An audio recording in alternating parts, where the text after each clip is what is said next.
आनंदपुर गांव में एक बूढ़ी गरीब मटके वाली थी सुमित्रा। सुमित्रा रोज मटके बनाया करती थी।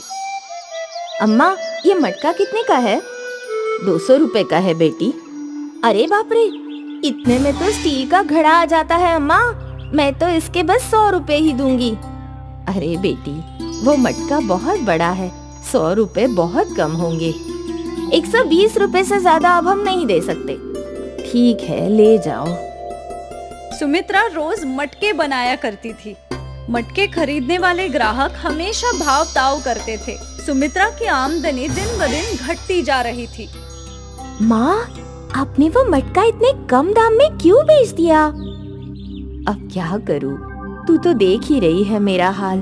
एक तो लोग मोल भाव करते हैं, ऊपर से दिन ब दिन मटके खरीदने वाले ग्राहक घटते ही जा रहे हैं। सबको स्टील के घड़े ही चाहिए।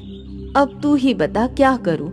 एक तो तेरी उम्र भी हो रही है, मुझे तेरे ब्याह की चिंता सताई जा रही है बेटा। माँ, तुम कहो तो मैं भी तुम्हारी कुछ मदद कर सकती हूँ। वो कैसे? मैंने सोचा है कि मैं कोई खाने की चीज बेचूंगी जिससे हमारी आमदनी बढ़ जाए। खाने की चीज? हाँ माँ, आजकल खाने का व्यापार ही सबसे ज्यादा चलता है। बाजार में हर खाने की दुकान पर भीड़ ही भीड़ रहती है। वो तो है, पर तू क्या बेचेगी? वो तो पता नहीं, 1-2 दिन में ढूंढ लूंगी। ठीक है, मुझे तेरे काम करने पे कोई एतराज नहीं। ये सुनकर अंजू बहुत खुश थी। शाम को वो बाजार गई और यहाँ वहाँ देखने लगी। चाट, समोसा, भेल, चाइनीज भेल, ये सब तो है इस बाजार में। मुझे इसके अलावा कुछ सोचना होगा, जो सस्ता भी हो और लोगों को पसंद भी हो। अंजू आगे बढ़ी तो उसने एक दुकान पर मैगी नूडल्स के पैकेट देखे। हाँ, मैगी! सबको मैगी पसंद है और ये सस्ता भी है और जल्दी बन भी जाता है। मैं मैगी ही बेचूंगी। अंजू ने घर लौटकर माँ को बताया। माँ, मैं मैगी बेचूंगी। पर क्या लोग मैगी खरीदेंगे? हाँ माँ, जब हम शहर गए थे तो मैंने वहाँ देखा था, मैगी के ठेले पे कितनी भीड़ लगी रहती थी। मैं भी मैगी बेचूंगी, हो सकता है हमारे ठेले पर भी भीड़ लगे। ठीक है, कोशिश करने में क्या है। ऊपर से मैगी के ठेले में कुछ ज्यादा खर्चा भी नहीं है। हाँ। सुमित्रा ने अंजू को कुछ पैसे दे दिए। इससे जरूरत की सारी चीजें और कुछ सब्जियाँ खरीद ले। ठीक है माँ। अंजू ने बाजार से मैगी का डिब्बा, सब्जियां और कुछ छोटी छोटी प्लेट्स खरीद ली। अगले दिन अंजू ने बाजार के बीचों बीच अपने मैगी का ठेला लगाया। अंजू की एक और चाट का ठेला था और दूसरी ओर भेलपुरी का।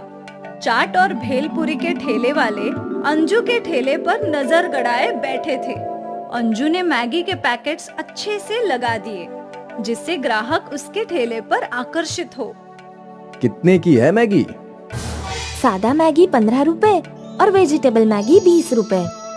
एक वेजिटेबल मैगी देना। अंजू ने 2 मिनट में वेजिटेबल मैगी बनाया और उस ग्राहक को दे दिया। ग्राहक को मैगी खाता देख कुछ और ग्राहक उसके ठेले पर आए। हमें 2 सादे मैगी देना। मुझे एक वेजिटेबल मैगी। जैसे जैसे ग्राहक ऑर्डर्स दे रहे थे, अंजू मैगी बनाए जा रही थी। अंजू का ठेला नया था और आते ही वहाँ ग्राहकों की भीड़ लगने लगी। ये बात अगल बगल के ठेले वालों से देखी नहीं जा रही थी। वो लोग जल भुन रहे थे। बहुत अच्छा स्वाद है गर्मा गर्म मैगी का। धन्यवाद। गरम गरम मैगी ग्राहकों को बहुत पसंद आ रहा था। पहले ही दिन से अंजू की अच्छी खासी कमाई शुरू हो गई।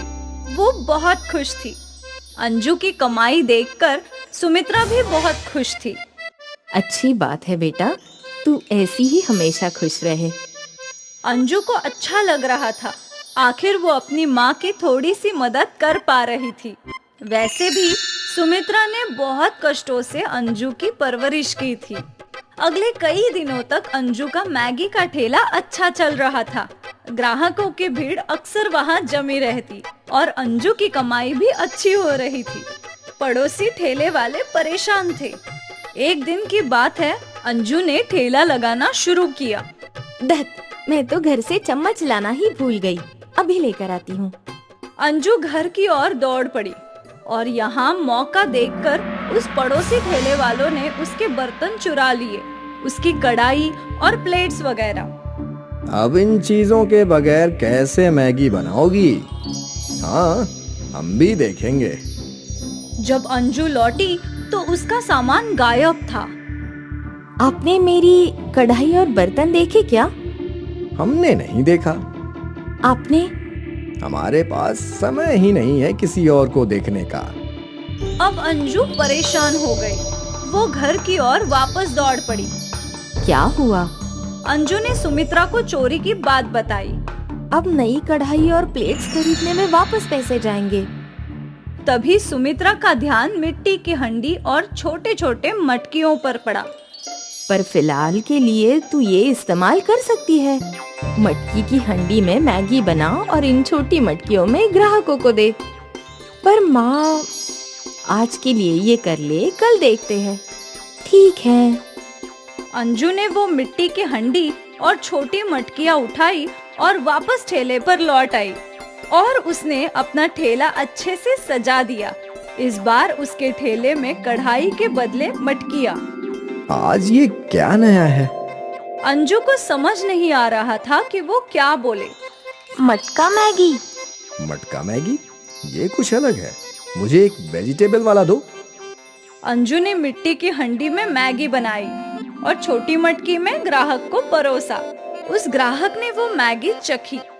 वाह, ये तो कमाल है, पहले से भी अच्छा। कई और ग्राहकों ने मटका मैगी की ऑर्डर की। अंजू सभी को मटका मैगी खिलाने लगी। ये तो कमाल है, बेमिसाल। ऐसी मैगी हमने कभी नहीं खाई। ग्राहकों को मटका मैगी बहुत ही ज्यादा पसंद आई थी। कल से हम यही मैगी खाएंगे। जी बिल्कुल। अंजू समझ गई थी कि मटका मैगी ही उसकी आमदनी बढ़ा सकती है। उसके पड़ोसी ठेले वाले और परेशान हो गए। उन दोनों ने क्या चाहा था और क्या हुआ। अगले दिन अंजू का ठेला खुलने से पहले ही वहाँ ग्राहक खड़े थे। अंजू ने आते ही काम शुरू कर दिया। अब वो धड़ाधड़ मटका मैगी बनाते जाती और ग्राहकों को परोसती जाती। ग्राहक भी बहुत खुश थे। अंजू की आमदनी कई गुना बढ़ गई थी। कुछ ही दिनों में सुमित्रा भी अंजू के साथ मैगी के ठेले पर काम करने लगी। दोनों माँ बेटी मिलकर दिन के हजारों रुपए कमाया करते थे। अब सुमित्रा को अंजू की शादी की चिंता नहीं थी। सोचा नहीं था कि मेरी बेटी इतनी बड़ी हो गई है कि मुझे उसकी चिंता करने की जरूरत ही नहीं। हे भगवान, तेरा लाख लाख धन्यवाद। सुमित्रा और अंजू बहुत खुश थे, पर वही अंजू के पड़ोसी ठेले वाले बहुत दुखी। हमने क्या करने का सोचा था और क्या हो गया? वो कहते हैं ना, किस्मत खराब हो तो ऊंट पर भी बैठे इंसान को कुत्ता काट लेता है। वैसे ही अगर किस्मत अच्छी हो तो बुरा करने पे भी भला ही हो जाता है। हम दोनों को कोई और धंधा लगाना चाहिए। हाँ, अब यहाँ हमारी दाल नहीं गलेगी। अब यहाँ लोग सिर्फ मटका मैगी खाने आएंगे। अंजू के पड़ोसी ठेले वाले अपना बोरिया बिस्तरा लेकर वहाँ से 9-2-11 हो गए।